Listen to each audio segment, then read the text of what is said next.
সৎ থাকতে হবে। যে এবার আমি বলছি যে মসজিদে 10,000 টাকা দিলাম, অথবা ওইখানে উন্নয়নের জন্য 50,000 টাকা দিলাম, লোক দেখলো আমার বাহাবা করবো, এটা আমার মনে হয় 50,000 টাকা আমার লস গেল। বলছে আমাকে এমন ভাবে আমাকে দিন সম্পর্কে চিন্তা করতে হবে, সমাজ সম্পর্কে চিন্তা করতে হবে, ইসলাম সম্পর্কে চিন্তা করতে হবে, যেন যেন আল্লাহ খুশি হয়, আল্লাহ রাসূল খুশি হয়। দিল তো আল্লাহর কাছে বন্দি। বলছে আমি কি চিন্তা করতেছি, কি করতেছি, আল্লাহ তাআলাই ভালো জানে। বলছে আমি যখন একজন সম্পর্কে একজনের উপকার করার চেষ্টা করব, বলছে একজনকে দাওয়াত দেয় না, আমরা তাবলীগে দাওয়াত দেয় না, আর যে কোনো মানুষ যে কোনো পরিবেশে কাউকে দাওয়াত দেয়, দিন সম্পর্কে কথা বলে, বলছে সে হলো উত্তম মানুষ।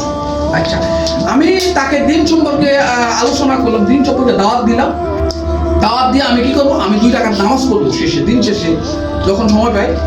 আল্লাহ তাআলা যে আমাকে কি এমন আমার মুখ দিয়ে এমন জবান দিয়ে এমন কথা বের করে দাও, যেই কথার দ্বারা তার দিনের ভিতরে হেদায়েত পৌঁছে এবং আমি মানুষের উন্নয়নের জন্য কাজ করতে পারি। এই জন্য তার জন্য আমি আমার দেখা যায় যে আমার টাকা নাই, 10 টাকা আপনাকে সাহায্য করতে পারতেছি না, ওইভাবে সমস্যা আছে, 10 টাকা সাহায্য করতে পারি, আমি 2 রাকাত নামাজ পড়তে পারি। আল্লাহ এই নামাজের উসিলা করে তুমি তাকে তার পেরেশানি অথবা তার যে সমস্যাটা আছে সমস্যার সমাধান করতে। দেখা গেছে যে মামুন ভাই 10,000 টাকা দিল, আর আপনি 2 রাকাত নামাজ পড়লেন, দেখা যাচ্ছে আপনার 2 রাকাত নামাজও কবুল হয়ে গেছে, মামুন ভাই 10,000 টাকা কবুল হবে, কিন্তু আপনি যে দিতে পারলেন না, আপনার যে সমর্থন নাই, যে আপনি যে নামাজ পড়লেন, আপনার যে নামাজ পড়ে যে দিলে এরাদা করলেন যে আল্লাহ আমি তো কিছু দিতে পারলাম না, আমি লজ্জিত, আমার তো উচিত ছিল তাকে সহযোগিতা করা, আমি তো পারলাম না, তুমি তাকে কি তোমার গাইবী খাজনা থেকে তুমি এইটা তার কি তার এই সমস্যাটার সমাধান করে দিও, পূরণ করে দিও। এই জন্য আসলে আমাদের কি আমার দিনের মেহনত করতে হবে। এই জন্য আমাকে এরকম মেহনত করতে হবে, দিন সম্পর্কে এরকম আমাকে বুঝতে হবে, দিন সম্পর্কে বুঝে শুনে তারপর দাওয়াত দিতে হবে।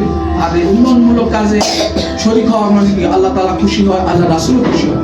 এই জন্য আমরা আসলে সবসময় চিন্তা করবো কিভাবে আমাদের ঘর উন্নয়ন হয়, আমাদের কিভাবে আমি যদি আমার ঘর উন্নয়নের চেষ্টা করি, আমার মহল্লা উন্নয়ন হবে, আমার দেশ উন্নয়ন হবে। সেই জন্য আসলে আলহামদুলিল্লাহ যে অনেক মুরব্বী আছে যারা আমাদের উচিত যে কোনো কিছু করার আগে কি আমরা কি সবাই মাশওয়ারা করি, তারপরে কাজ করবো। আল্লাহ তাআলা সবাইকে ভালো কথা বলার এবং ভালো কিছু করার তৌফিক দান করুন।